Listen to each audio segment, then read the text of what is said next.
Stuð hér í kvöld, það stuð, stuð hér inn á Katalínu í kvöld.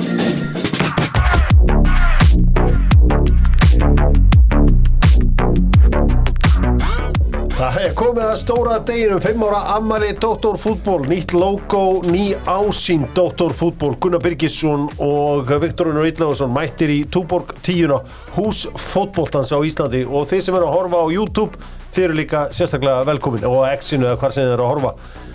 Þú, akkur lest ekki lagið rúlla áfram? Það er eiginlega... Það besti parturinn að koma þegar hann talar Sigríði. Byrju, hvað segir hann Sigríði? Hún er búin að lifa í meira en hálfa öld. En þeir halda áfram, sko. Já, byrju. Þetta var rosalegt í kvöld. Heldur betur, Viktor Unnar Illugason, the fans, fáðu loksins að sjá þig. Já. Þeir fáðu loksins að sjá Viktor Unnar Illugason. Ég get sagt ykkur frá því að það er ekki bara Viktor Unnar Illugason sem verður að það. Háski verður að það. Úff. Svo verður Joe Frazier eftir langan tími í burtu, og fyrir eitthvað sem var muni ekki eftir Joe Frazier, þá er það besti rappari landsins, og ég er með þetta fræga segment sitt í laginu Fáum borgað. Ég með stút fulla lúkur og gullogin stúlkur í stút fullum blúsum. Þar vil að ég taki við, ekki skrýta þeir hati á mig. Fyrir reyður því Frazier seiðandi, fyrir heitastur ég spurði speilin. Leip ekki heiterum inn fyrir dreigilin, og ég myndi stela gælunni þinni en mín heitari. 191 J's frá 91, finnum með nýjum píum, nýjum tíum yfirleitt. Blast Joe, herra ekki testa þetta lið. Þetta er minn maður, þetta er Joe Frazier, miðbæjarlistamaður Íslands.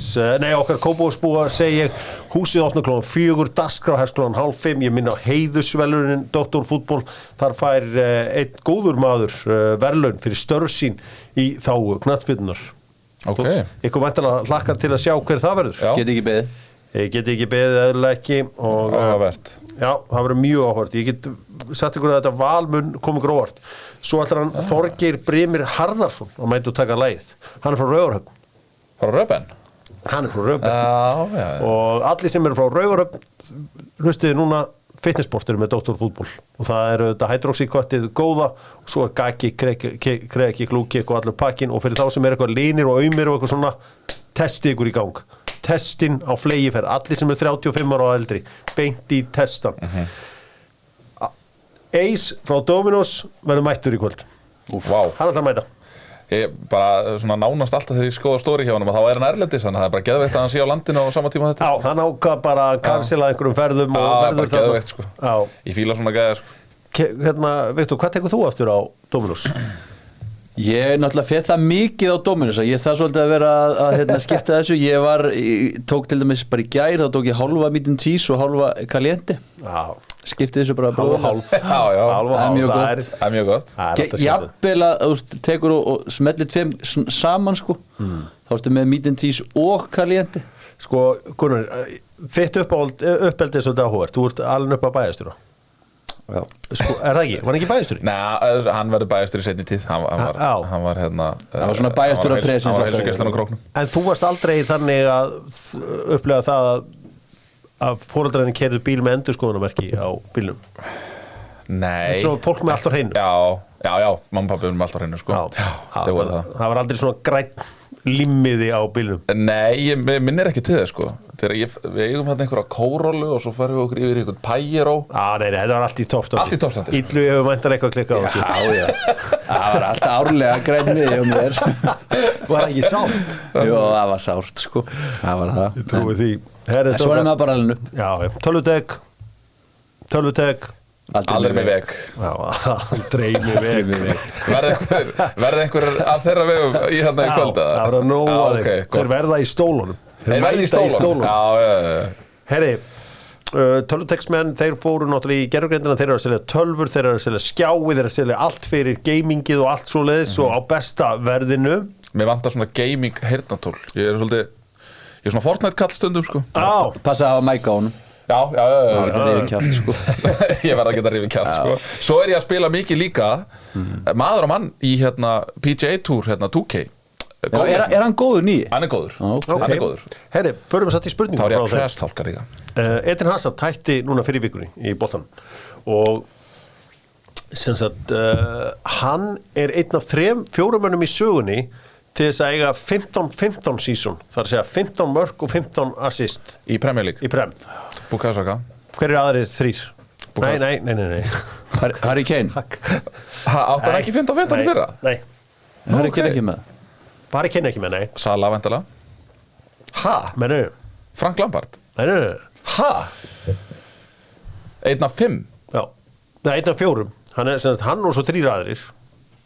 Cristiano Nei. Ja, þetta finnur að vera svolítið vandræðilegt Son, nei Nei, ekki svo ný. Ég ætla að gefa einn, Henry. það er einn nervur sem þið veit ekki. Það er Henry ma- Bergkamp Nei, Henry, já, Henry er rétt. já. Ok, Matlu Tissier þið aldrei getur komið hann. Nei. Og svo er einn maður sem var farin að skapa árið þið voru farin að labba. Það er Erik Cantona. Hann Veitu, Kane tók guldskóin og assistskóin, hvað var hann með þá? er verið með 14 assist eða eitthvað. Þannig að allavega þeir eru bara 4 í Var ekki 15 klubnum. Ég sá þetta á Twitter og ég fann ekki hinna 4 sko. Nei, hinna 3, þannig að ég það hefði verið gott að ég náði að fundið það sko. Pakkaði þetta saman hérna Það er bara svo leiðis við ætlum að skoða heitustu fréttunar hér eftir smá stund en 14 mörg 11 assist, wow fyrir tímabil mjög langt frá því. hjá Bukayo Saka Við ætlum að fara að powerranka Inga Tinna vinkona mín að gera frábæra hluti með dynout.is. Núna getur þú keypt bara gjafabrifin þar og búm og notaði í walletinu þínu.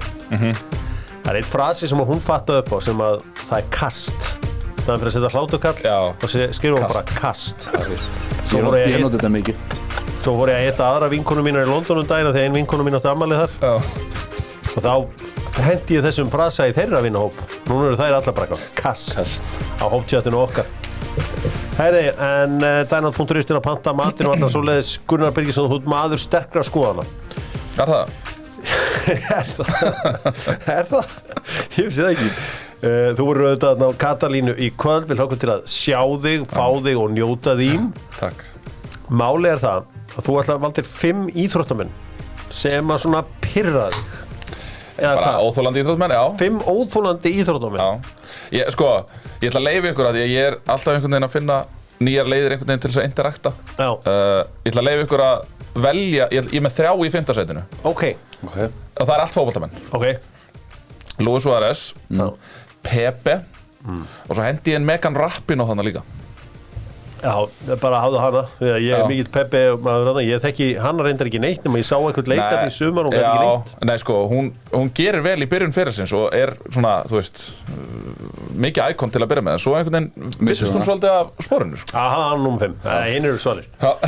Pepe er endar, Það er líka að vera einn kona á listanum. Luis Suárez er ekki Jó, hann er töffari og hann gerir bara Herri, númer 4 er golvarinn Patrick Reed hann er mjög óþolandi, hann er svona ég gerir ráð fyrir hann sem er vonda nærveru vinnur Mastersmótið 2018, hann hefur náttúrulega verið nappaður held ég tvisvar við að svindla sko í beinni Já. verið að setja kilvina svona í sandinn og eitthvað svona og eitthvað svoleiðis sko sem maður má ekki sko Ég byrgi stöð. Herri, númer 3 er Kyrie Irving Kyrie. Já, og það er bara út af því að mér finnst þetta bara að vera talent gone to waste eða þú veist, hann endar líklega ferilinn með 1 NBA-titil Já. En ég fíla 2016. Kyrie, Já, af því en- Kyrie vill meina jörðin sér Ég gjörði þessi flöt, Já. svo hefur hann verið að deila áróður áróður á samfélagsmiðlum Ok, og eitthvað alveg svoleiðis. gott. Var settur í bann hjá Brooklyn Nets fyrir það og svo líka bara, eins og ég segja, hann er líklega ég er ekki með neitt íslenskt orðið en hann er líklega besti ballhandler sem að bara NBA-deildin hefur séð Númer 2. Númer 2 er Lance Armstrong Já. Af hverju er það? af því að ég hefði bara viljað sjá meiri iðrun hjá honum í viðtalinu sem hann fór í hjá Oprah Winfrey og hann í raun og veru sér ekki eftir neinu Nei, voru ekki líka allir að þessu? Jú, eflaust Já, ég er Lance Armstrong maður Já, sko. ég varð það þangað til að ég sá hann hjá Oprah Winfrey It's not about the bike, ég hef lesið bókina Já. og gekið. Já, Ok, og númer ég hef 1. skoðað, ég sé allar þessar heimildarmyndir og allt svoleiðis ég ætla, ef ég hefði farið hérna eitthvað knee deep þá er ég með nokkra skíðamennina líka en ég ætla ekki að hlífa ykkur við því Númer 1 er Floyd Mayweather Já, Floyd Money Mayweather. Já, ég þóla hann já, hann er mjög Já, ég hann er skil hvað mjög þú ert, óþólandi og ég er með mörg honorable mention hann líka og allt svoleiðis sko, þú veist þannig séð má alveg færa rauk fyrir því að LeBron James og Tom Brady geti líka verið þarna sko Nei, það en ég er ekki þar en það er, þú veist það eru mjög margir sem að hata það held ég sérstaklega Tom Brady. Martin Keown, kom hann aldrei upp í hugaðin? Kóngurinn. Nei, þetta ekki sammála með Þetta er flott. Floyd Mayweather. Nei, sko, ég er Ég ekki er sammála, saman ég er sammála. fyrir Money Waver Já, en hann, ef við pælum í honum bara sem boksara, Já, mjög varnarsinnaður boksari, þú veist, þú manst ekki eftir mörgum frábærum bördugum með Floyd Mayweather, eða? nei, kannski ekki Nei. Og svo utan við að þá er hann í vandræðum heima fyrir að lausa á hann hnefinn líka heima fyrir og eitthvað svo leiðis, sko. Þannig að þú veist. Já, hann er líka bara flexandi öllum pinningunum, þetta Já. getur alveg fyrir töðunar fólki, ég skil góð til þarna. Þetta var flottur listi hjá þér og Takk. þú ert ótrúlegur þegar kemur að íþróttunum. Við varum einmitt að ræða það við vinkonum mínur einmitt. Þá vissi mikið um íþróttir. Þá sagði einn þeirra, já, ætla hann viti ekki ábyggilega líka allt um skíðaskot fyrir mig og fór að hlæja. Ég sagði, heyrðu, ættu nú að hlæja. Það veit Sagði allt um kast. skíðaskotum. Þú sagði Það var kast. kast. Já, það er kast. Það er reynda þannig. Ég hefði getað tekið Jóhann Möhleg líka sem að var tekið fyrir EPO-nótkun fyrstur allra í skíðaskotunum, nei, í skíðagöngunum. Frábært. Herðu, Ekki fyrstur en allra hendur. dokkmólarnir eru með doktorfútból, dokkmólarnir, það verður gott að hafa þá á landsleiknum í kvöld, Ísland-Luxemburg, betur í hann og eftir. Dokkmólarnir, það verður gefnir dokkmólar í hurðinni þar í dag til þess að halda munum hitta. Herðu, Óskar Hrafn til Haugasund er ekki dönn, eða hvað? Það er ekki dönn. Nei, Það kvissast eitthvað út í gæri eins og þetta verður klárt. Nei, það held ég ekki. Það væri, ég er að fylgja öllum þessum norsku gæjum hann, það er einhver norsku gæji sem að virðist vera með, hann paparazzaði hann á flugvöllinu þegar hann mætti og eitthvað svona. Og hann allavega segir að þetta nálgist, þannig að ég gerir ráð fyrir að séu bara viðræður í gangi. Hann er frá Haugasund er frá vesturströnd Noregs. Já. Haugasund, erum við Íslendingar, erum við upprunalega frá Haugasundi eða? Já, þetta er svona, þetta er í Rógaland kommununni.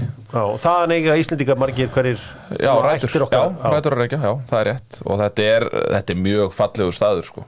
Gríðarlega fallegur staður, náttúruperla, sko. Þannig að ef Óskar fer þangað, þá held ég hann eigi eftir að pluma sig vel. Það er náttúrulega miklu penningar að það rétt já, því að Stafangar er rétt já, er það ekki olíudót þar? Já. Þetta er bara, það eru margir af fallegustu bæjarstæðar Noregs eru þarna Stafangar og Bergen og Þrándheimur og allt þetta er þarna á vesturströndinni, sko. Þannig að Það er fallegt. það er mjög fallegt þarna, sko. Sko, er Dani nummer 1 eða er Óskar nummer 1? Nei, ég held að Óskar sé nummer 1. Ok. Það er mjög flott. Já, það er ekki Sko, náttúrulega Ég meina, eðlilega, þú veist, hann þjálfaði Utrecht, þarna Silberbauer, Já, en árangurinn hans sem í þjálfun kannski ekki mikill per se. Og ég hugsa að þeir séu að horfa mikið í Evrópuárangur Óskars til dæmis. já, ég sko fekk í gerð listan hjá káringunum sem að er svona þeirra priority listi. Það er svona margir káringar ósáttir, herðu, þeir lítur Rúna fara og er ekki með eitt klárt. Já, það er skrítið. Hver á pælingi bak við það? Það er líka drifu sig að því, sko. Já, sko, Óskar Hrafn er efstur á listanum, bara langa efstur. Jökull var nummer 2. Hann búið að segja nei. Jökull bara vildi ekki neitt fundið eða neitt svoleiðis, hann bara er í góðu giggiðni á stjörnunni og bara þakka þeim innilega fyrir. Já. Svo er að Magni Hósið er nummer 3 sem er þjálfari Klaksvíkur? Já, Já. það er þeirra maður. Já. Sko, Af einhverjir hverju ætti hann að fara þaðan? Ég veit það ekki. Nei. Það er betra að búa í Reykjavík en í Klaksvík, ég get lofa. Nei, en Klaksvík. Já. Já, með grunna. Það er tölvöld betra. Er þetta ekki bara svo Norsarinn vel sem að var myndi kúks og skýt? Norsarinn sem var aðstofþjálfari, sko, ég get sagt ykkur það, ég man ekki hvað hann heitir. Jú, Daniel Berg Hestad? Nei, hann er, vissu að hann var í aðstofþjálfari Klaksvík? Nei, Kóngurinn? nei, en hver er aðstofþjálfari Káur í dag? Hvað heitir hann? Óle Martin Nesselqvist heitir hann. Já. Ég hef heyrt að hann sé að fara að taka við þessu. Já, það getur ekki verið. Það er það sem ég er að heyra í Það Vesturbænum. er ekki það Káurvei. Þegar ég er að labba í Kaffi Vestursson, það er... Davíð Snorri, undir 21 árs, hann er á blaði og Ólafur Ingi Skúlason líka. Dóri Árna líka. Dóri Árna er löngu búin að sæna sig hjá Breiðablik. Já, ég veit að hann var á listanum. Já. En ég skil ekki okkur Davíð Snorri til þess að vilja hætta hjá 21 til að taka við Káur. Já, ég veit alveg af hverju Davíð er þjálfari hjá KSÍ, það er af því að það er miklu betra exposure út fyrir Ísland, sko.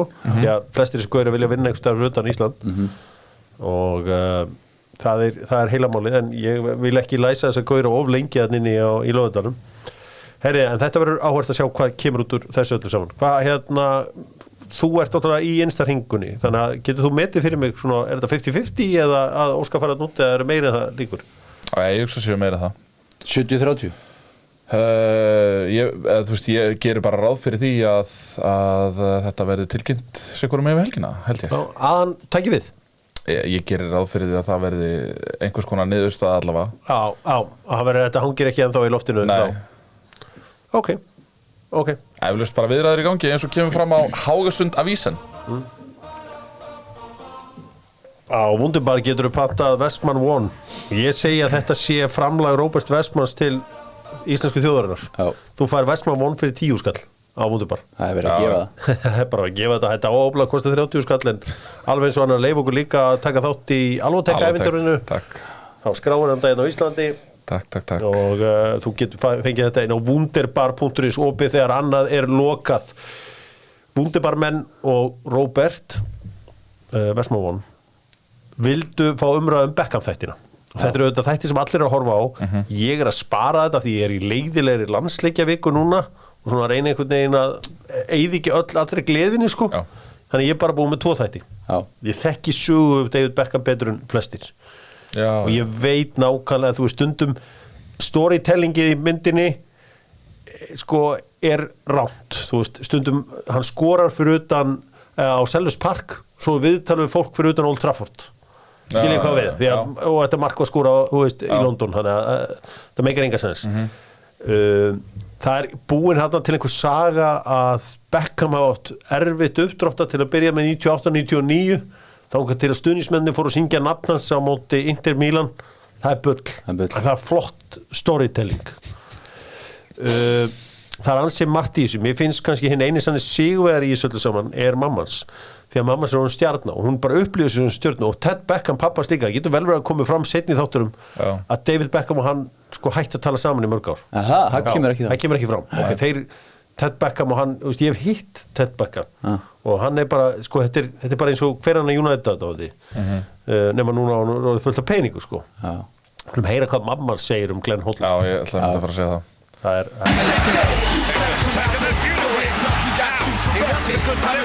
Glenn Hoddle said his head wasn't in the right place, didn't he? Beckham chasing on. That could be a problem. I just put him on my hit list. People that upset me. Hún setti hann á hitlist. Það kemur líka í ljós í þessu þáttu bara hvað Glenn Hoddle er einstaklega óvandaði maður. Enda spörsari. Þetta var reyndar ekkert eðlilega lélegt á honum að bara skrifa þetta á hann. Þetta rauða spjald skrifaði bara tapið á hann menn þeir töpuðu vító. Þannig að þú veist þetta er svona maður svona myndi vilja sjá managerinn bakka sínu leikmenn upp og kannski taka hann aðeins inn í klefa eða eitthvað. En hann tók hann bara gjörsamlega lífi eftir leik sko. Ég hlustaði á viðtal tengstu við Glenn Hoddle. Ég hlustaði á viðtal við Steve Bruce.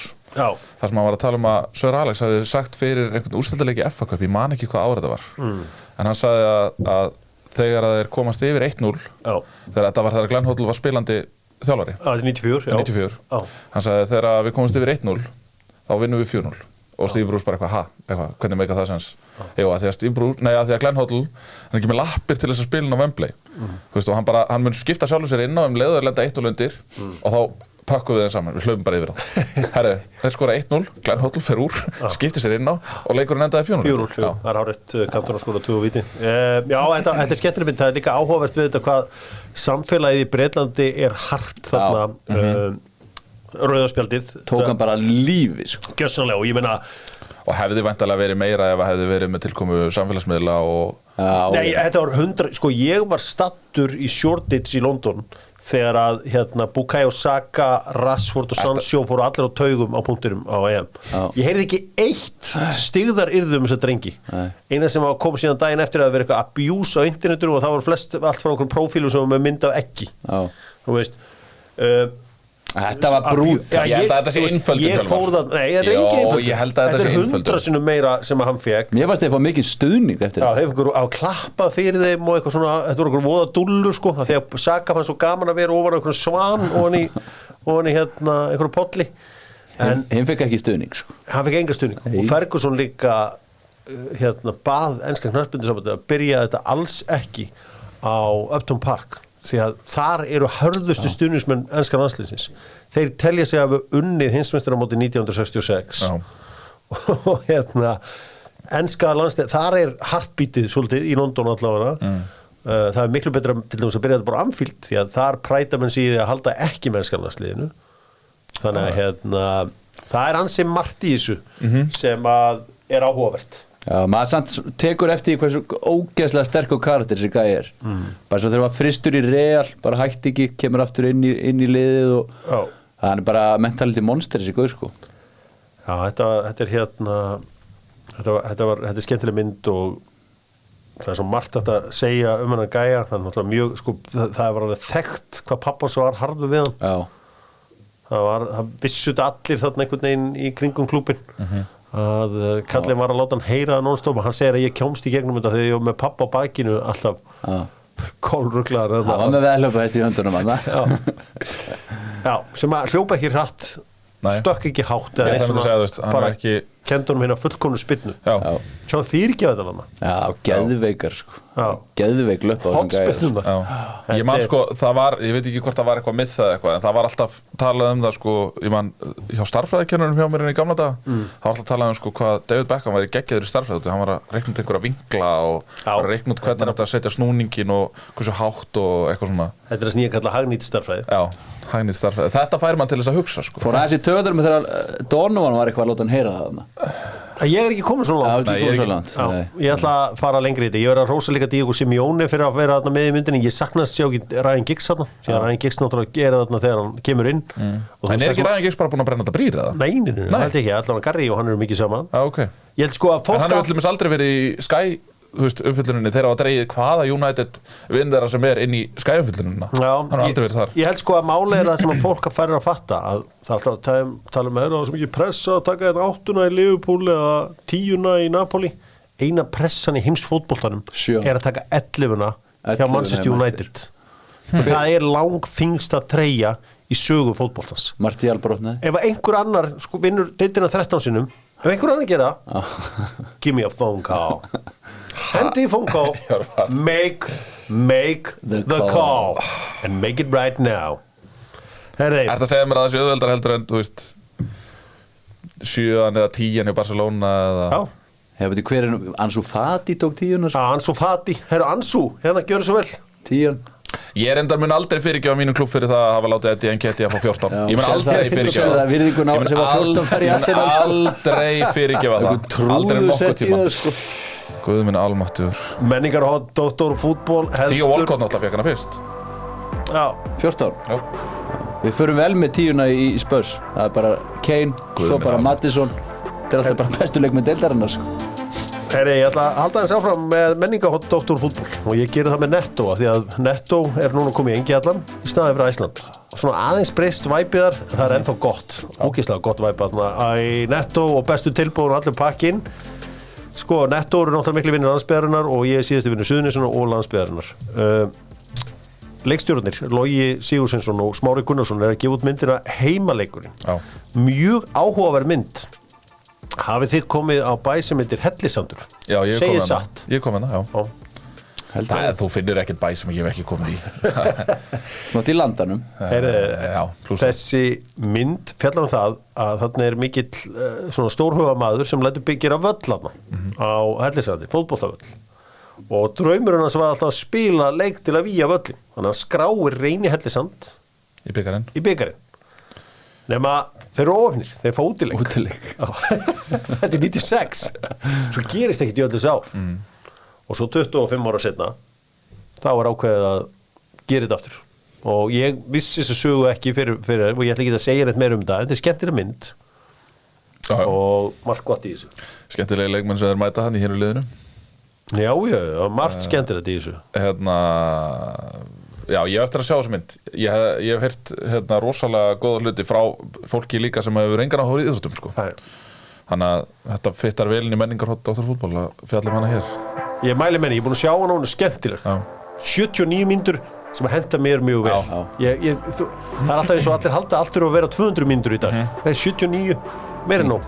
Frábært, geðveik mynd. Og ekki hlýja mögulega, eða hvað? Það var ekki hlýja þegar ég var flott, keyrið í gegn. Heldur betur.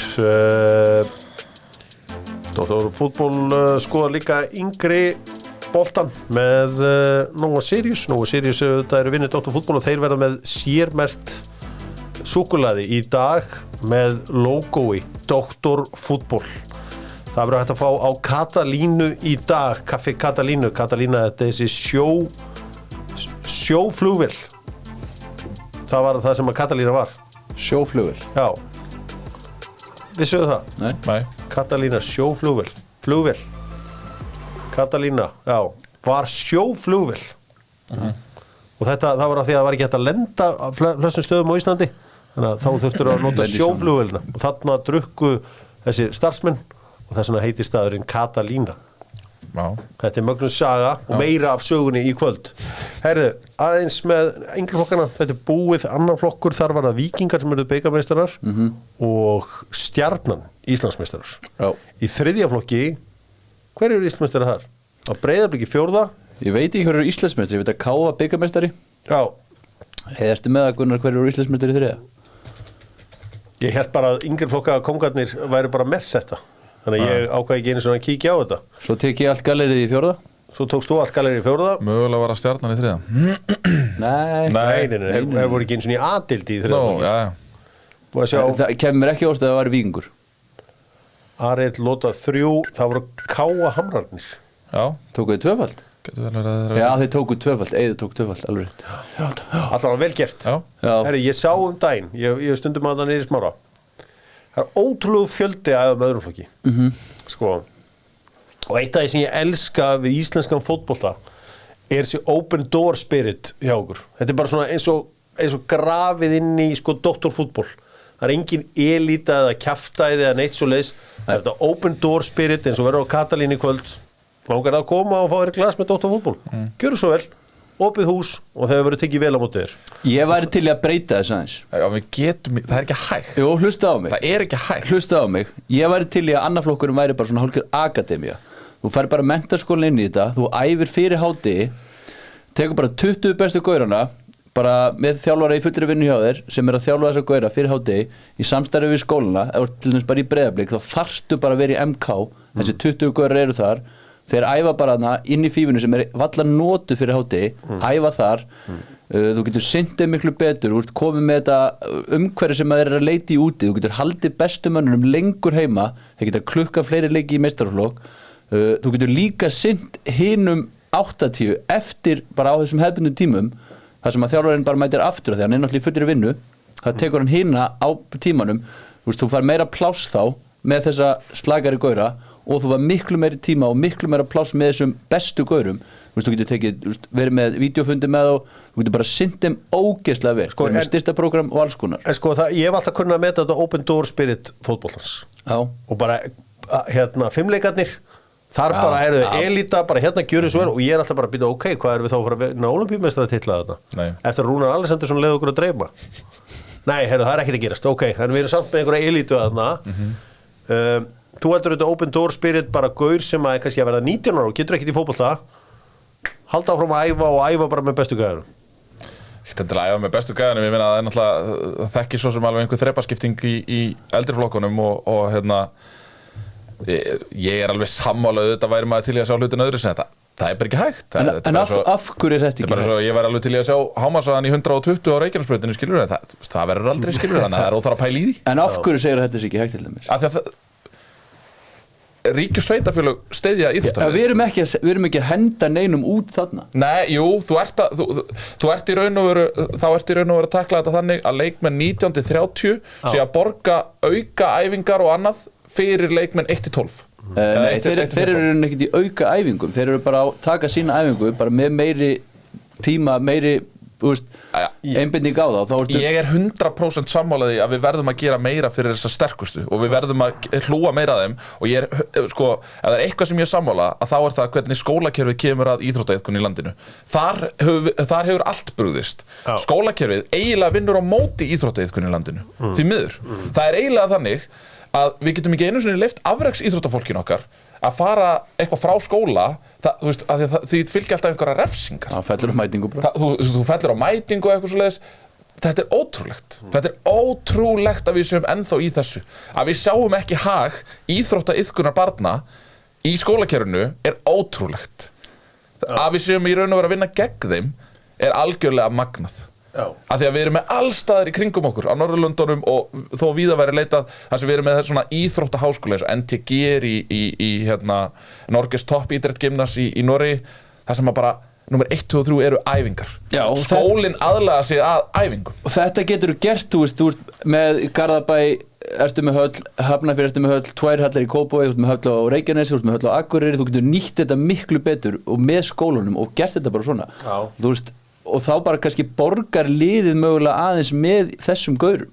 Þetta er, ég er ekki bara að tala um fótbolta sko. Ég er bara að tala um allar íþróttir. Ímyndaðu í staðinn fyrir að fara í lífsleikni tíma í 7. bekk, að í staðinn þá ferðu bara klukkutíma æfir íþróttina þína. Þá ferðu bara hitti þjálfara og þá geta félögin sagt bara, þú veist að því að með fullt af þjálfurum sem eru kannski bara lausir 84. Getur við ekki virkað þess að gæja eitthvað meira? Getur við ekki fengið bara, ef það er einhver að æfa stangastu, getur hann ekki farið bara niður í Laugardal, tekið klukkutíma, svo bara aftur upp í skóla, kemur einhvern veginn endur nærður upp í skólan. Það sem ég hef alltaf kunnað að meta þessu open door spirit og ég get bara líka að tala með eins og þessu golfi sem ég byrjaði í. Það er open door spirit, en ég átta maður á því, ég er ekki nógu góður í golfi til að æfa með þessu bestu. Þú veist, ég er ekki eins og ef ég fer að kasta stundum pílum á vettuna, ég átta maður á því að ég get ekki verið á bestu tímunum á búlsæi að æfa með bestu gæjanum af því að ég er væntanlega aldrei á leiðinni til að æfa palli. Þannig að þeir myndi segja, herru Hjörvar, þú átt ekki að vera að mæta á þessar æfingar. Já, en þeir myndu samt líka segja, herru, þú átt kannski ekki að mæta þessar æfingar, en það eru hérna æfingar sem við erum með hérna, því þú verður að virka þessa gæja. Þú verður að virka gæjan 15-30 og því að þetta eru verðmætið þín. Þarna ert að fá inn sjálfboðaliða, félagsmenn. En veistu hvað herði menn? Það er að fá nei. Ég er sammála því, en af hverju þurfa þær að fá nei þegar það eru 19 ára? Svo væri líka hægt Gunni að taka bara, þú veist, 20 bestu spila fyrir hönd Breiðabliks. Þú veist, ef við tökum aftur Breiðablik sem klúbb, leikmenn kannski 25-40 eru í Augnablik og kannski leikmenn 50-90 eru í Smára. Já, en áherslurnar eru það bara allt öðruvísi. Þarna þarf líka að breyta að það þarf að opna meira fyrir, það er síðan önnur umræða sem hefur aldrei ferið í gegn á þingi, að það þarf að opna meira fyrir varalið og aðalið. Ég ætlaði bara að hrósa þessum open door spirit fótboltans. Við erum reiðir yfir þessu. En sko, að því að þú talar um sko að fá neyið. Neyið þarf að eiga sér stað miklu fyrr. Út af því að þú verður, þú veist, á einhverju tímabúti þá verður, ég veit ekki hversu marga spretthlaupara eða kúluvarpara eða blakara eða körfuboltamenn sem ég hef séð sem að halda áfram í fótbolta í 20 ár. Það er bara því að fótboltinn yfirtekur allt. Fótboltinn yfirtekur allt. Þetta bara besta dagvistunar úrræði foreldra, ekki senda alla í fótbolta. Já, akkurat. Þannig að þú veist, það er oft krakkar sem nenni ekki neitt að vera þarna. Nei, en það er bara að því að þetta er bara fínt, skilur þú, með að halda krakkarnir til 16-30. 18 ára ertu nú svona aðeins farin átt á því að þú ert kannski ekki að fara alla leið. En þá er þetta félagslegt. Já, þá er einmitt gott að hafa það bara í Smára. Já. Eða þú veist, æfa ekki með þessum bestu bara eftir hátíð. Kött. Þú getur ekki opnað þetta við mig sko. En við verðum bara að fara að stækka sjóndeildarhringinn. Já, það passi ykkur nú Borgarbörn, ég ætla að auglýsa Einar Á. Gunni, þú er aldrei farið inn í Einar Á og þegar Borgarbörnin ekki gert það. Þín tækifæri er okkur hvatning til að gera betur. Þessi, komast undir skinnið á mig með Borgarbörn, það er að hefnast þér. Þú ert bara Borgarbörn, ég hef aldrei séð henni í Einar Á. Og það er það eitthvað landsbyðar? Já, við sem eru kannski að gera eitthvað á daginn að svona ditta að og helgar við hittumst þar. EM 2028 verður í Bretlandi. Það er að segja Norður-Írlandi, Írlandi, eða þú veist Írland bætist við, Wales, Skotlandi og Englandi. Það verður spilað á frjálsíþróttavellinum í Manchester. Þar sem menn viti ekki hvort að Old Trafford fari í einhver svona smá revamp. Þannig að það verður spilað á frjálsíþróttavellinum. Í Liverpoolborg verður ekki spilað á Anfield. Það verður spilað á nýja Everton-vellinum. Þessum glæsilega velli. Það var eitthvað svo sem engar fréttir í því. Þetta var líka gert að HM 66. Það var spilað á Goodison Park. Þannig að, en svo kannski var áhugaverðara. 2032 verður þetta á Ítalíu og Tyrklandi. Bara svona samsetningin er skrítin. Þetta er farið að minna óneitanlega mikið á svona handbolta og körfuboltamót. Það sem er verið að splundra þessu einhvern veginn. Hver er pælingi bak við þetta? Ég gerir ráð fyrir til þess að ná til breiðari hóps, gerir ég ráð fyrir. Það er allir að horfa. Breiðari hóps? Er maður eitthvað svona, já, þetta er í Tyrklandi líka, ég ætla að fylgjast með þessu. Nei, ég meina væntanlega hjá Tyrklandi, þá náttúrulega nærðu væntanlega að virkja meira austurhluta Evrópu, gerir ég ráð fyrir. Á meðan á Ítalíu, þá nærðu væntanlega að virkja meira suðurhlutan. En þú veist, ef það er EM þá ertu bara alltaf að horfa. Þú veist, það verður ekkit eitthvað í Þýskalandi í sumar verður allir að horfa á þó að þetta sé ekki hlutafs, sé ekki í Úkraínu og Póllandi.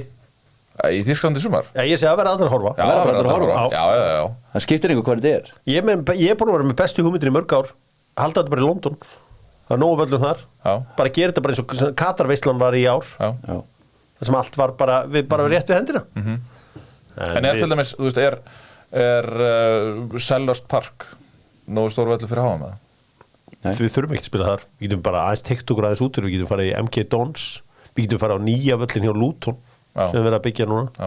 Þú getur verið farið aðeins í jaðri. Þú getur verið á Vicarage Road í Watford. Þú veist, þetta er alveg í jaðrinu með whatever.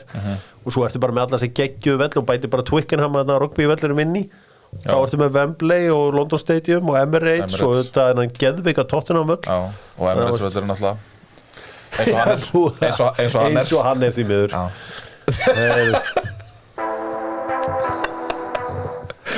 Nokko mætt á leikinn og breyttu leiknum. Hvernig þetta fíla Golden Era? Það er mjög góður sko, ég væri til í annan.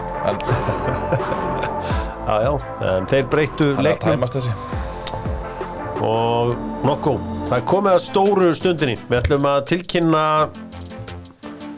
besta lið skipað rauðhærðum leikmönnum í sögu íslenskrar knattspyrnu. Valnefndin, ég var með hjá mér 2 rauðhærða menn, svona alltaf til taks og annar þeirra er með þessi liðinu og semst liðið og það var, ég var með 1 atkvæði og þeir voru svona með mikilvægari atkvæða því ég beri bara virðingu fyrir þeim. Bjarni Sigurðsson í markinu. Það var einfalt, Bjarni Sigurðsson, þetta landsmarkmaður í mörg ár spilaði með Skaganum og Val og þetta með Brann og þetta var bara aðalmarkmaður þegar ég var lítill og líka toppmaður Bjarni Sigurðsson. Nú, ég tók ekki annað í mál en að hægri bakvörður er Arnar Sveinn Geirsson. Íslandsmeistari, sem er bara búin að vinna allan pakkan, leiðtogi og stendur sér frábærlega utan vallar. Þormóður Egilsson, legend. Þarf ekki að ræða. Nei, það þarf ekki að ræða. Aron Bjarki Jósefsson, hann er þarna inni. Af því hann representar líka þessi rauðu valjú. Ekkert væl, ekkert skæl, ekkert taut, ekkert tuð. Bara upp, áfram og gakk. Vinstri bakvörður, heiðursæti. Og mér varst rosalega erfitt að hafa ekki, þú veist, ég gæti alveg mér að setja Ragnar Braga að þinn, legur hún að spila bakvarðarstöðuna því að, þú veist, dýrka hann, Hörður Árnason, frábær, en ég setti Bjarna Fel þarna. Ég hef aldrei séð Bjarna Fel spila, en hann er hið upprunalega rauða ljón, engi spurning. Samanlega því. Djúpur á miðunni, Brynjar Björn Gunnarsson og Alexander Högnason. Sáttir. Já, sáttur. 3 menn fyrir framann, hægra megin. Emil Hallfreðsson getur kvart að vera á vinstri. Sáttir. Hólan, Baldur Sig í svona seinni bylgjunni að komin í tegin. Djúpinu, já. Sáttur. Vinstra megin, Gísli Eyjóls, leikmaður Breiðabliks. Já, hann kvalifæðir hann inn. Hann er rauðhærður, já, ég rætti þetta við menn. Og frammi, maðurinn sem á öll mittinn og allan pakkan og er aflega að sjá best í þessu liði, ég ætla að hafa hann líka fyrir liði og langbesti leikmaður liðsins, Atli Evaldsson. Já. Þetta skoraði 5 mörk í einu leik í Bundesligunni. Það var ákveðin menn sem ég var í vandræði með, þú veist. Guðmann Þórisson, ég hef aldrei séð hann fyrir mig sem rauðhærðamann. Já. En þú hefur séð það. Já, skeggið og svona. Felur þetta með stríbónum oft. Já, en sko, Daði Ólafs, hann kom til greina, Bói Hólmar Örn, hann kom til greina. Alexander Helgi, var hann einhvern umræðinu? Já, hann var svona eitthvað í umræðinu, en bara miðjan er svo rosalega. Já, hún er góð. Hverju voru áttu 2 setjandi á miðjunni? Brynjar Björn og Alexander Högnason, sáttur. Já. Mögulega hefði Alexander Helgi alveg kvalifæðað ekki. Brynjar Björn á Prem og Alexander Högnason með allir sinni. Ég ætla að ímynda mér ég hef ekki heyrt þetta. Ég ætla bara að ímynda mér að ég hef ekki heyrt þetta. Við ákváðum að hafa þjálfara Jón Sveinsson, því hann var líka frábær leikmaður. Já. En hann fær að þjálfa liðið. Þannig að það var fullt af góðum leikmönnum á næstu föstudag í þessum rauða sögumánuði. Þá verður allur heimurinn tekinn fyrir. Allir bestu rauðhærðu leikmenn út allan heim. Hverju komast í lið og hverju komast ekki í lið. Hver er besti? Já, það kemur ljós. Ég ætla bara að leyfa fólki að halda áfram að spyrja sig. Já, ég er spenntur. Já, ég trúi því, ég menn sér spenntur en þetta er geðveikt lið. Já, þetta er gott lið. Skoðum íslenska landsliðið í fótbolta. Það verður kalt á Laugardalsvelli í kvöld. Það verður mjög kalt á Laugardalsvelli í kvöld. En þá gott að mínir menn í Æsver sjá fötin. Og það sem að ég hreifstu af Æsver var þegar ég kynnti mér sögu þeirra. Þetta ekki einhverju Reykvíkingar. Því ég treysti ekki Reykvíkingum. Þeir eru frá Hvammstanga. Þar oft kalt. Það kalt. Og ég Harðhausar. Ég hélt fyrst að þetta var einhver Reykjavíkurbúlla. Ég sagði, nei, ég fer ekki að þín. Svo, nei, herðu, við erum frá Hvammstanga. Æja, herðu, það labba ég inn. Það sem leikmenn labba inn, sko. Og þar færðu allt í, sko, til að hlýja þér í Æsver. Flaxi búðina sjálfsögðu á Laugaveginum. Strákar, hvernig myndið þau byrja þetta? Þú byrjaði á ég Bara gerum þetta saman. Hver markmaður? Rúnar Alex bara. Ok. Svo þetta frá vinstri Kolli, Sverrir, Hjörtur og Alfons. Ég eiginlega með Gulla þarna. Mér varst hann bara bestur sem bakvörður, sko. Ég með Gulla upp á miðinni. Með hverjum? Með Arnór Ingo. Ok. Og svo ég með Willum út í hægra megin. Hver líka Það voru 2-3-1. Willum út í hægra megin. Hákon Haralds í miðinni. Ég með Arnór Sig út í hægra megin. Og Ára Óskars fremstan. Ég með Alfreð frammi. Alltaf með Alfreð frammi. Það gott að vera með tvo góða, en ég held að Alfreð byrji. Alfreð byrji, Eitthvað grunur hjá mér að Gylfi byrji. Gylfi byrji? Já. Það var geðveikt. Já, með grununa. Aldrei að fara að gerast. Áhverju ekki? Því hann bara ekki, ég held að hann sé bara ekki heill. Nei. Nú var ég aðeins dottin út í þetta. Jón Dagur, hann var tekin út af 37 mínútur daginn. Er hann ekki þá í hópnum samt? Jú. En áhverju haldið hann byrji ekki?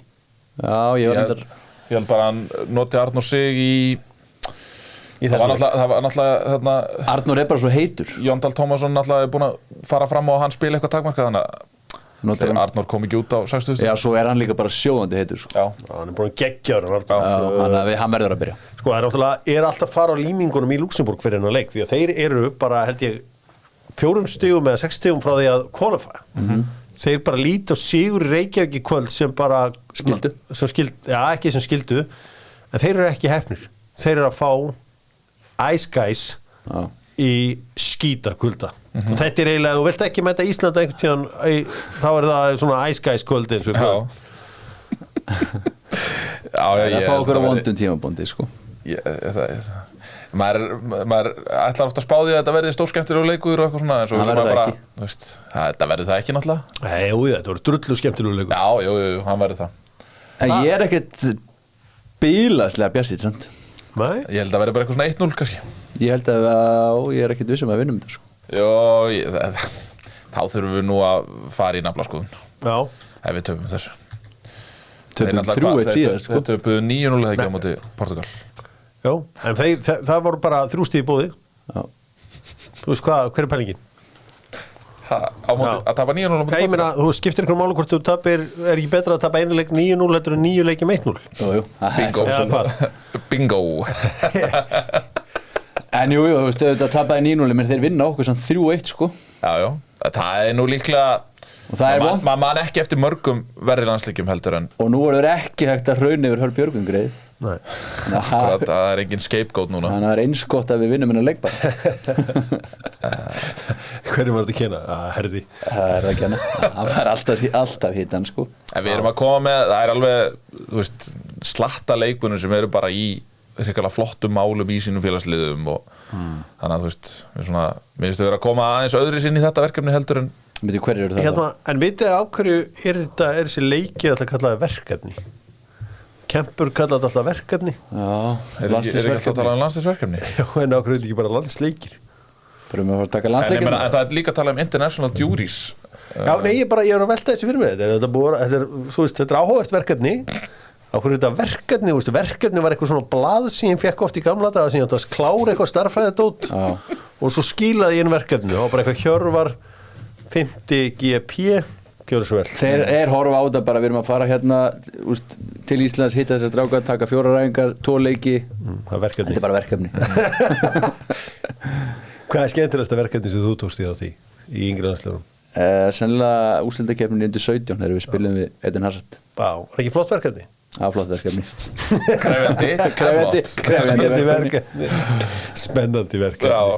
Og það nóg af því en já, hann ok, gott verkefni. Engi spurning. Tölur. Takk. 1-0 Fyrir Íslandi. Já. 0-1. 0-1 fyrir Luxemburg. Já. Við heyrum hér ógleðinar. Þetta lag qualifying í Euro. Það auðvitað, já, þetta þjóðsöngur okkar Evrópubúa.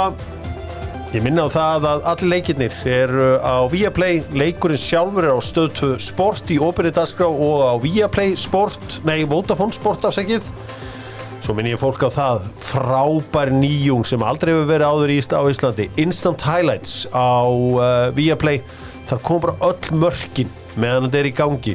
Dynja inn mörkin allt kvöldið sem algjör veislátt. Bara með þetta í gangi á kvöldin. Eða ef þú átt 14 Thompson svona spjaltölu. Og það algjör veislátt. Þetta þjónusta sem maður hefur aldrei áður fengið. Tjekki á þessu því að Viaplay fylgir núna með sportbakkanum hjá Stöð 2 Sport. Sáðu þið leikina í gær? Nei, því miður. Ég sá einn leik. Hvað sástu? Ég sá viðrögn Kýpur og Noregs.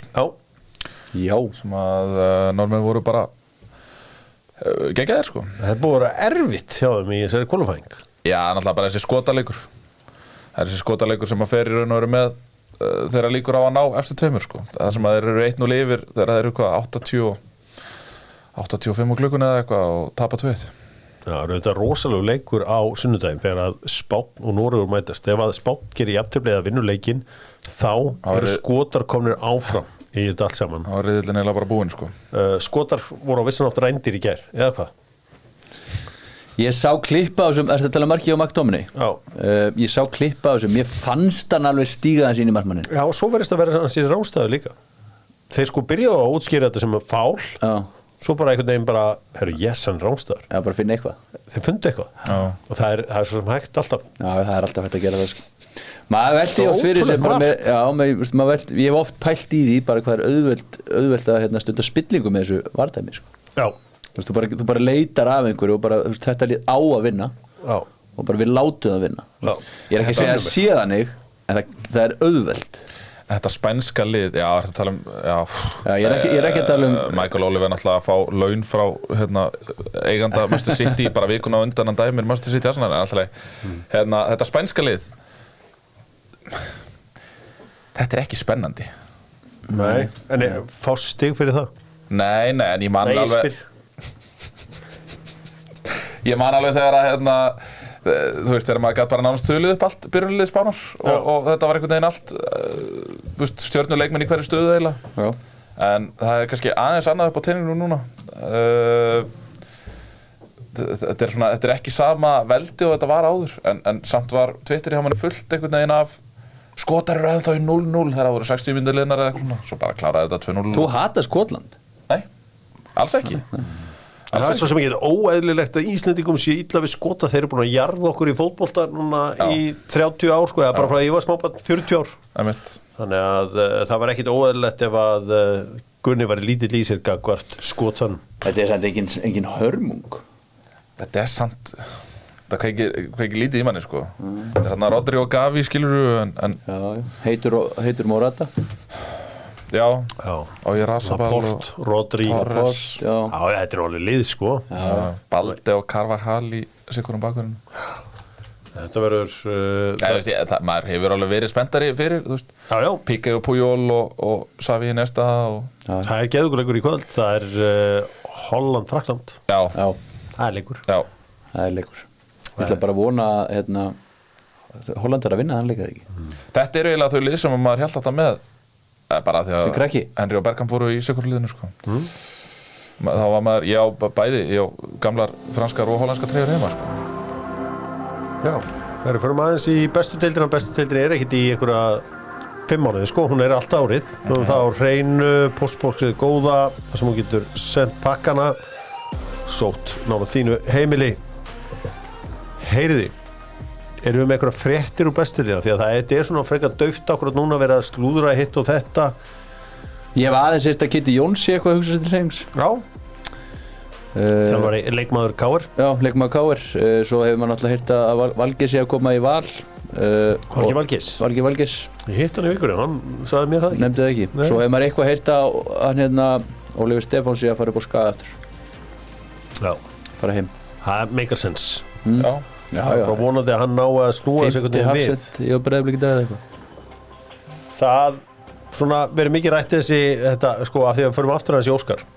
Ef að Blikar hefði haldið honum áfram og Haugesund hefði tekið hann, þá held ég að það verið eitthvað 50.000 € sem hann hefði kostað. Er það rétt? Signing fee. Eða semst release klása einhver. Já. Að Breiðablik hefði fengið 50.000 €. Já. Það voru mistök. Já, það er mikið í þessu. Deildin byrjar aftur í apríl, núna hefst svona menn að færa eitthvað púsl til. Ég sé að Rafnkell Helgason er hættur í stjórn, ég held að hann verið formaður hann hjá Fylki. Já. Þannig að það er svona litli hlutir að gerast hér og þar, en ekkert svona, það er engin bomba strax. Ég held að Óskar Hauksson sé aðeins að pæla hvað hann ætla að gera. Hann er náttúrulega getur örgulega, hann er ekki, ég held að hann sé styrktarþjálfari. Já. Þannig að það eru held ég einhver lið búin að hlera hann með það sko. Já. Og hann mun alveg klárlega vinna við fótbolta alveg saman hvort hann hætti núna eða þú veist eftir 2 ár eða 3 ár skilur við.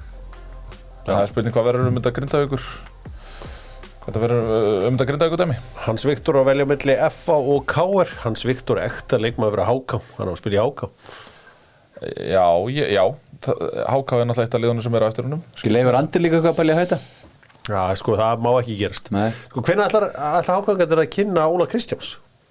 Er það frágengið? Ég held þessi klárt, já. Já, ég heyrði þetta fyrir svolítið síðan, sko. Já, þetta er búin gangið allir tíma, sko, ég ætla bara eftir að sign the thing. Verður það ekki gert bara með pomp og prakt? Jú, ég vona það. Ásamt einhverjum 2-3 leikmönnum, mögulega. 12-13 leikmönnum. 6 Ghanamenn, Right to Dream Foundation í Kópavogi. Það væri gaman ef eitthvað Ísland Við þurfum að fara í eitthvað svoleiðis. Afrika er alveg steinduðið þar sko. Við hefum verið það. Já. Ondo var svona þekktasti, hann náttúrulega eini Afrikumæður til þess að vera markahæstur. Farid Sato. Tókum og hann í gelið. náttúrulega Gambíumæður Omar Sow. Já. Er hann ekki bandaríkjamaður? Úgandamaður líka hann hérna. Gambíumæður. Úgandamaðurinn sem var í Tony Mavechi. Já, Tony Mavechi. Já. Já, það var alveg verið Afrikumæður. Já. Góð saga. Sierra Leone, Víkingur Breiðablik. Kwame Kví. Herru, gott. Takk. Í enska boltan, Verdi-ferðir eru með Dóttarfútból og þeir eru með ferðir á alla Arsenal-leiki, heimareiki Arsenal og þetta Lúli þekkir allt þar. Og svo er það kollagen er góða, mikilvæg að fara á feeliceland.is og tryggja ykkur kollagen því að maður sem þyrfti á kollagen að halda því að sjáu hvað allir eru fallegir sem nota kollagen. Má ég gíska hver það er? Já. Það er Wayne Rooney. Það er Wayne Rooney, já. Hann er 37 ára og lítur út þessum 50. Nei, Wayne Rooney tekið við af Eustace, John Eustace hjá Birmingham. Gary Cook er mættur þetta er gaurinn sem var hjá Manchester City. Já. Hann heitir eitthvað sirka þannig. En þetta er allavega spennandi ráðning hjá þeim og John O'Shea mættur Liverpool barinn. Þannig að þetta verður, hafið trú á Rooney sem þjálfara? Já, alveg, ég held að vera engin topp þjálfari en ég hef alveg trúið, þú veist. Er hann ekki bara haldið í þessu gömlu góðu gildi? Jú, bara, þú veist. Er ekki Birmingham bara flottu klúbbu fyrir hann? Já, ég held að hann sé ekki heili, sko. Ég held að hann sé ekki taktísku snillingur. Ég sé hann bara ekki fyrir mér, sem eins og Viktor segir, sem einhvern heila. Hann alltaf talaði mikið það á ferlinu sinum að þú veist, hann væri bara fótboltamaður þessu utan, þá finnst hann bara fínt að til að segja einhvern bara að fá sér 10 kalda, eða þú veist. Já, það er líka gaman. Ég held að leggja mikið upp úr, þú veist, bara að hlaupa og berjast og ég held að menn hlusta alveg á hann, en ég held að vera alveg fínt, sko. Já, við slum bara aðeins halda áfram. João Felix er hjá Barcelona núna og það er komin ljósa hann með 6.000 pund á viku þar. Það er eitthvað bókalsfiff. Það sem er gefið upp. Já, það er eitthvað skítamix þar. Nei, ég er ruglast. Hann var með 280 hann var með 250.000 pund hjá Atlético Madrid og hjá Chelsea og Chelsea borgaði rosalegt lánsfí fyrir hann eða 11 milljón pund en núna hann afsakið með jú, það 6.000 og eitthvað pund sem hann með Já. Það náttúrulega bara 0% líkur að það sé satt Nei. að Já. Þetta ótrúlegt þetta ótrúlegt bara og Chelsea eitt öllum þessu peningi hérna gæða Financial fair play þeir eru að lækka skuldirnar sínar Barcelona og þeir eru fannir að sína fram á það í bókhaldinu að skuldirnar eru að lækka Þetta verður en þeir skulda ennþá Leeds þeir skulda ennþá fleiri liðum bara Leeds, Barcelona minnur já, Barcelona sem skulda þeim bara eftir að keyptu Rafinha þeir skulda það ennþá og þeir skulda, ég man ekki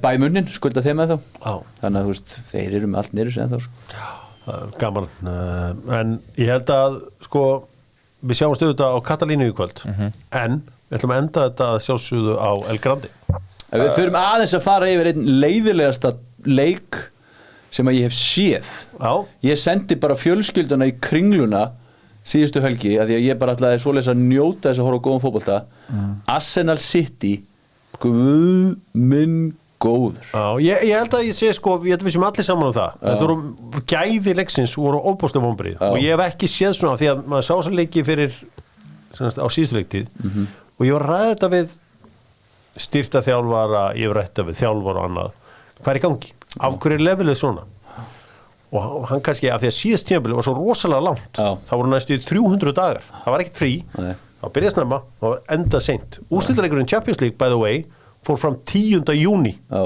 10. júni hann þú varst með og kvalitíð í byrjun móts hefur bara ekki verið til staðar og þessi leikur bara undirstrikað það þetta var ekkert eðlilega dabur Þetta segja að deildin hafi verið slög kannski ekki, hluti af deildin hefur verið slagur en ég meina að þessi leikur er það slagasti toppleikur sem ég séð samt eru þess að lið utan topp 4 sem eru að eyða sturluðum já, ég er ekki að tala um peninga þeir eru orðin allt og ruglaðir í peningurum nú er ég bara að tala um gæði ekki alltaf bara peningar já, ok, ég meina að þú hlýtur að vera samt að kaupa gæði þú hlýtur að vera að kaupa styrkingar og gæði í liðið þitt leggjum núna aðeins þess að peninga til hliðar og ræðum bara boltan já, við getum alveg rætt boltan hversu mikil vonbrigði var þessi leikur fyrir þig?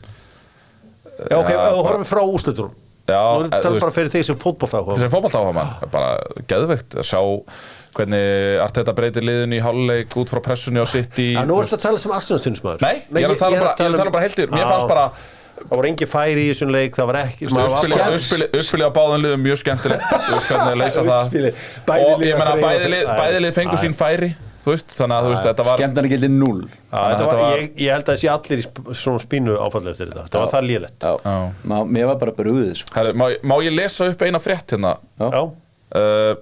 ég var hérna Dóttu fútból 5 ára, Katalínu nei, ég var að vafra á Vísi ég var að skoða það líka þar skrifar Óskar Ófegur fína frétt að þema fótboltaársins 2023 verður líklega straumur stórstjarnar fótboltanum suður til Sádi-Arabíu þar sem þið fengu frábæra samninga Cristiano Ronaldo tók fyrstu skrefið og við þekkjum allir þá sorgarsögu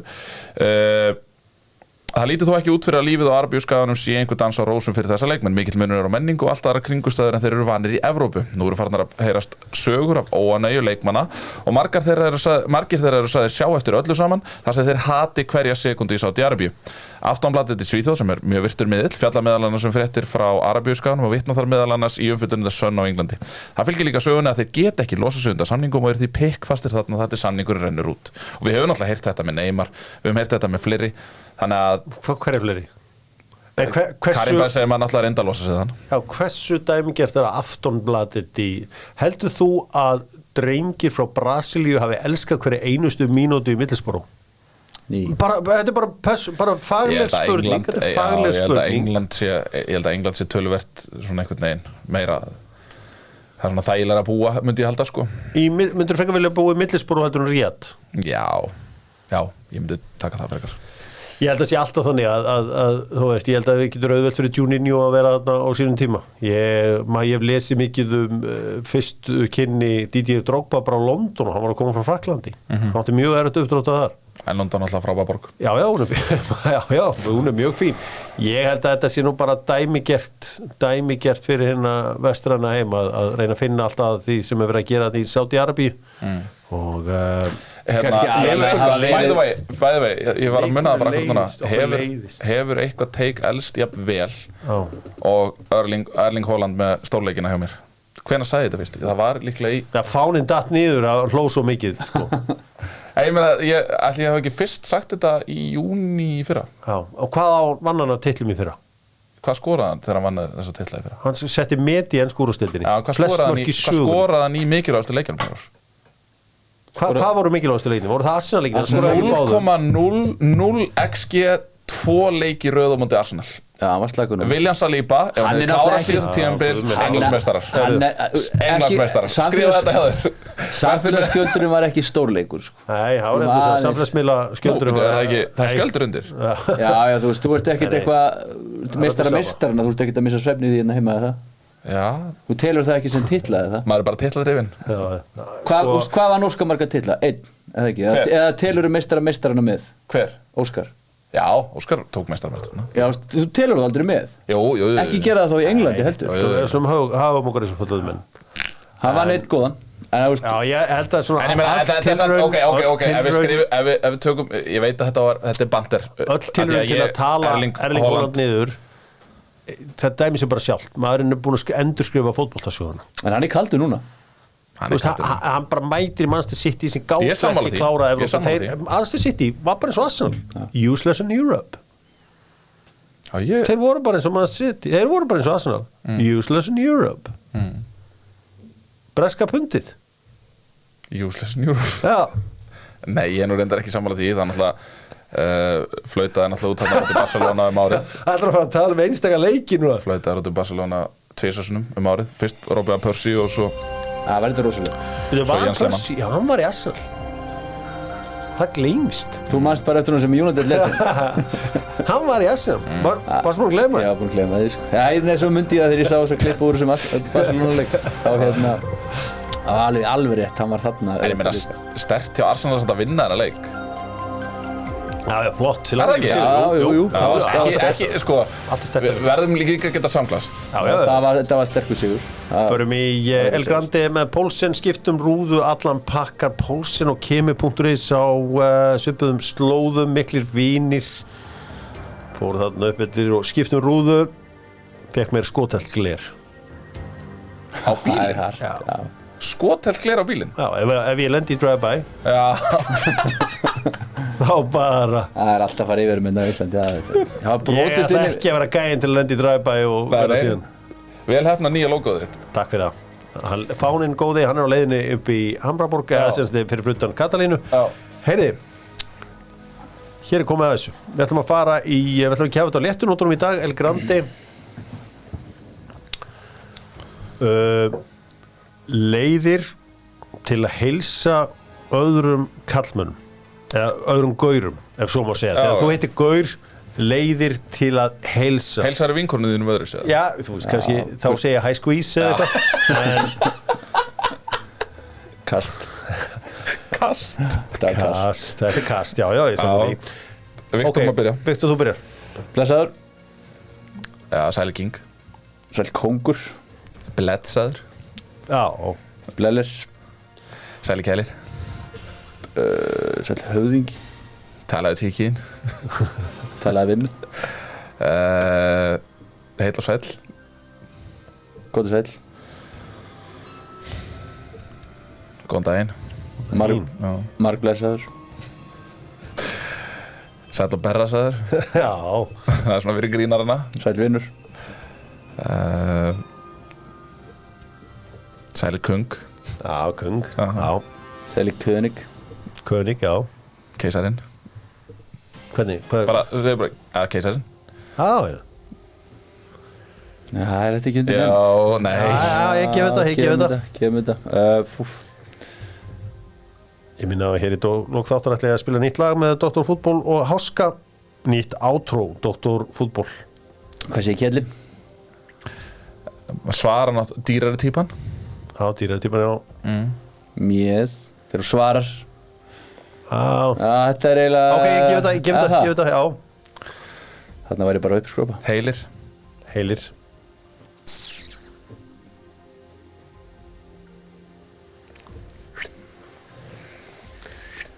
Já, þú veist mig. Já, þetta er gott, þú veist það, sælar.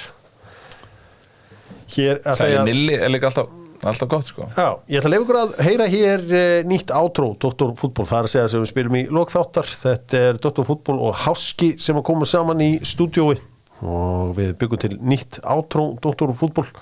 Við Gunnar Birgisson og Viktor Einarsson vilja segja takk og sé ykkur báða í kvöld, bæði á Kaffi við Katalínu og svo fram eftir nóttu. Dr. Fútból ætlar á djammið í fyrsta skipti eftir mörg ár. Ég ætla að skelli lás í nótt. Ok. Fæ ég í alvörun að sjá Joe Frazier live á eftir? Já, það er staðfest, hann er mætað. Og enga björliðar? Enga björliðar, okay. Strictly Hits. Okay. Hér er þetta nýja lag Háska og Dr. Fútból, Viktor og Gunnar, takk. Takk fyrir. Takk. How can so many countries, languages, and cultures come together if only one way is accepted? What unites us here in this moment is so much greater than what divides us. How can we make it last? How can we make it last? With tolerance and respect.